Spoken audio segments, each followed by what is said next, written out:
Hello అండి, నమస్తే. ఈరోజు రెసిపీ వచ్చేసి పాలకూర ఉల్లికారం. దీనికి నేను మీడియం సైజ్ ఆనియన్ని ఒక 3 తీసుకుంటున్నాను. 4 అయినా వేసుకోవచ్చండి. ఆనియన్ ఎక్కువ వేసుకోవడం వల్ల కర్రీ ఎక్కువ అవుతుంది అంతే అండి. నేనైతే 3 వేసుకుంటున్నాను. 3 అయితే సరిపోతాయి. వీటిని కట్ చేసుకొని ఒక మిక్సీ జార్లోకి వేసుకోవాలి.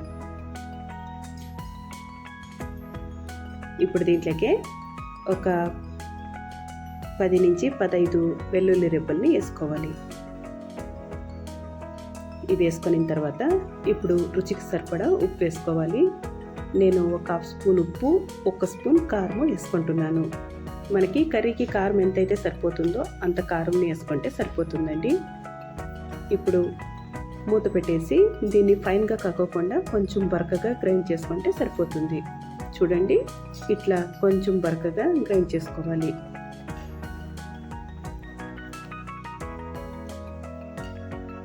ఈ పాలకూర ఉల్లికారం వచ్చేసి చాలా టేస్టీగా ఉంటుందండి.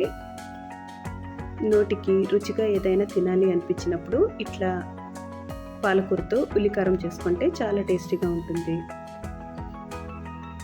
ఇప్పుడు స్టవ్ మీద ఒక బాండ్లీ పెట్టేసుకొని దీంట్లోకి ఒక 2 టేబుల్ స్పూన్ల ఆయిల్ అయితే వేసుకుంటున్నాను. దీనికి కొంచెం ఆయిల్ ఎక్కువ పడుతుందండి.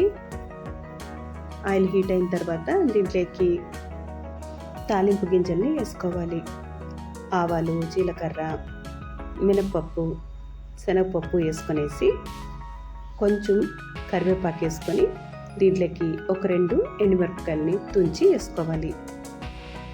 ఈ తాలింపు అంతా కొంచెం ఏగిపోయిన తర్వాత ఇప్పుడు దీంట్లోకి మనం ముందుగానే గ్రైండ్ చేసి పెట్టుకున్న ఉల్లికారాన్ని దీంట్లోకి వేసుకోవాలి.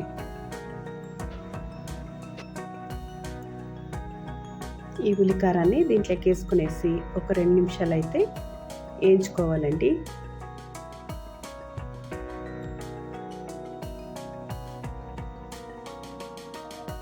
ఇట్లా ఒక 2 నిమిషాలు వేయించుకున్న తర్వాత ఇప్పుడు దీంట్లోకి పాలకూరని కట్ చేసి వేసుకోవాలి. నేను మీడియం సైజ్ పాలకూర కట్టల్ని 2 తీసుకొని కడిగి కట్ చేసి పెట్టుకున్నాను.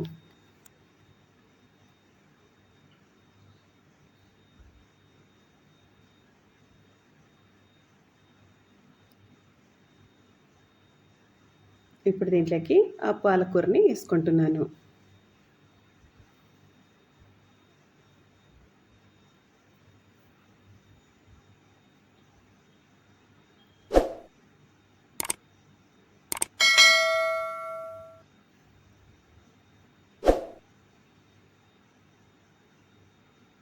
ఇట్లా ఒక 2 నిమిషాలు వేయించుకున్న తర్వాత ఈ పాలకూరనంతా వేసుకొనేసి అంతా బాగా కలిపేసుకొని స్టవ్ని సిమ్లోనే పెట్టుకొని ఒక 10 నిమిషాలు మూత పెట్టి ఉడికించుకుంటే పాలకూర అనేది కంప్లీట్గా ఉడికిపోతుందండి.